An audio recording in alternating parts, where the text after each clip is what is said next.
Всем привет! Меня зовут Ольга, я рада видеть вас на своем канале. И сегодня я буду пересаживать антуриум. Пересадить я его хочу из-за того, что у него вытянулся ствол. И чтобы его не подвязывать к палочкам и опорам, я его немного заглублю в землю, и он будет устойчивым. Сейчас ему уже тяжело держать ствол, он внизу очень тоненький, а по мере роста он начнет заваливаться еще больше. Так как я буду углублять ствол в грунт, нижние листики я сейчас обрежу. Пока у меня подсыхают срезы от листьев, хочу ответить на несколько вопросов, которые очень часто задают в других видео. Можно ли пересаживать антуриум, когда он цветет? Вот эти цветы появились прошлым летом. Один из них где-то в середине лета, второй уже к концу. Но тем не менее они держатся, продержались всю осень, всю зиму, вот уже весна. Вот уже вышел новый цветонос, а предыдущие еще прекрасно выглядят. Единственное, что с ними случилось, они стали менее яркими. Летом окраска была сочная, яркая, а сейчас они стали бледно-розовыми. Поэтому дожидаться конца цветения растения, чтобы его пересадить, совсем не обязательно. А весеннюю пересадку антуриум переносит очень легко. Есть такое мнение, что растения не зацветут, пока корни полностью не освоят земной ком. Но вот это утверждение точно не про антуриум. Давайте покажу вам. У меня тут очень удобный горшочек, вот пластиковый. Вот здесь видно, что корней не так уж много.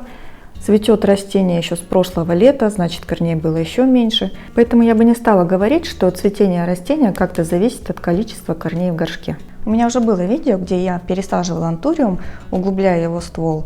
И в комментариях тоже был вопрос, можно все-таки заглублять ствол в грунт или нет. Я сказала, что можно. Многие блогеры пишут, что нельзя ни в коем случае заглублять. Я бы сказала, что не нужно впадать из крайности в крайность. Если антуриум у вас сильно вытянулся, ствол стал очень высоким и уже не может держать растение, то, конечно, стоит его заглубить. Но это не значит, что нужно закапывать растение в грунт так, чтобы торчали одни листья. Углубите растение так, чтобы оно стало устойчивым, а часть ствола пусть остается на поверхности. Давайте я достану его из горшка.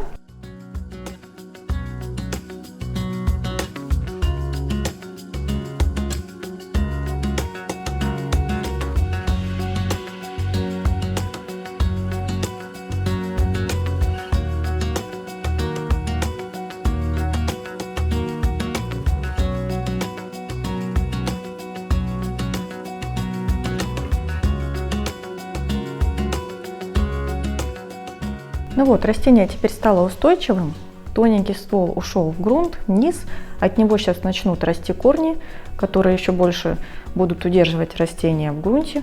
Верхняя часть ствола осталась сверху вместе с воздушными корнями.